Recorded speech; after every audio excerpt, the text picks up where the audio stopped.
Europe 1 soir, 19h-21h, Pierre de Villeneuve. Toujours avec l'avocat Gilles-William Goldnadel et le chroniqueur politique Olivier d'Artigol. Maël vient de parler de la situation à Rafah. On est encore une fois de plus dans ce conflit qui, dans cette guerre, après les pogroms du 7 octobre, dans ce conflit où les Américains tentent de réfréner les Israéliens qui disent mais si on n'éradique pas le Hamas, on aura tout perdu, et y compris la légitimité d'Israël.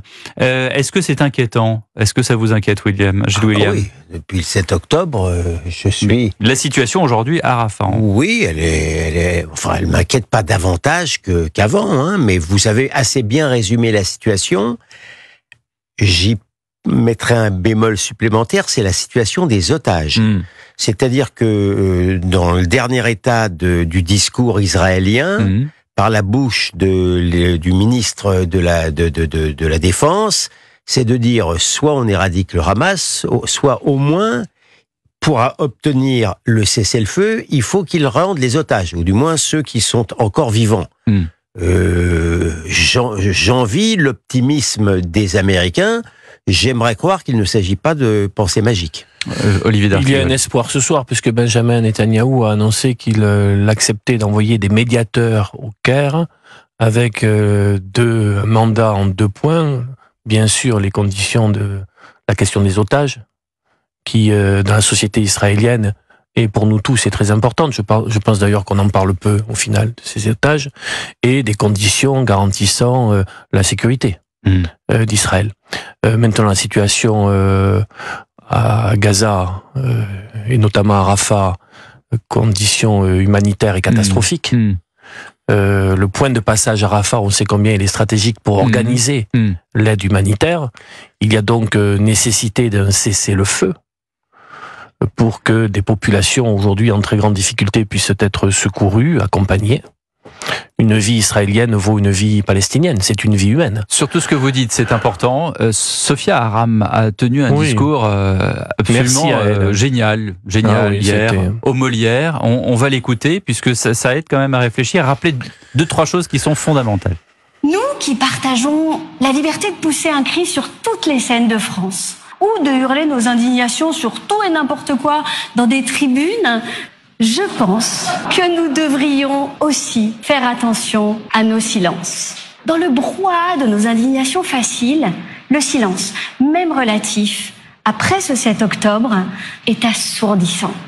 Et s'il est évident que nous partageons tous ici les appels au cessez-le-feu, comment être solidaire des milliers de civils morts à Gaza sans être aussi solidaire des victimes israéliennes? Comment exiger d'Israël de cesser le feu sans exiger la libération des otages israéliens? Comment réclamer le départ de Netanyahou sans réclamer celui du Hamas? Ce silence qui accompagne les victimes du 7 octobre et les otages continue de nous diviser et de blesser tous ceux, juifs ou non, qui sont attachés aux droits humains.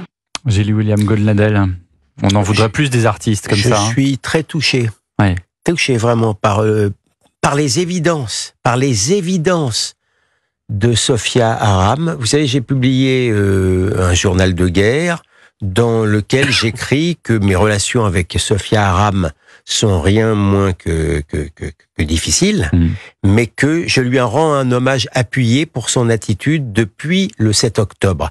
Et je veux vous dire que ce matin, sur France Inter, où elle officie, on a évoqué le Molière qu'elle a reçu, mais on s'est bien gardé de reproduire le message qu'elle vient de lancer. Ce sonore qu'on vient de réécouter. Celui-là, on le réécoute sur Europe 1, pas sur France Inter. Exactement. Voilà. Olivier d'Artigol. Oui, en plus, j'ai le sentiment que ce qu'exprime Sophia Aram avec justesse, avec force et courage, c'est ce que une écrasante majorité de nos concitoyens éprouvent. Pensent, mais ne le disent pas. Oui, mais j'étais très marqué par... J'étais en plateau avec Gilles-William tout juste après le 7 octobre. Et tout ça a été très difficile.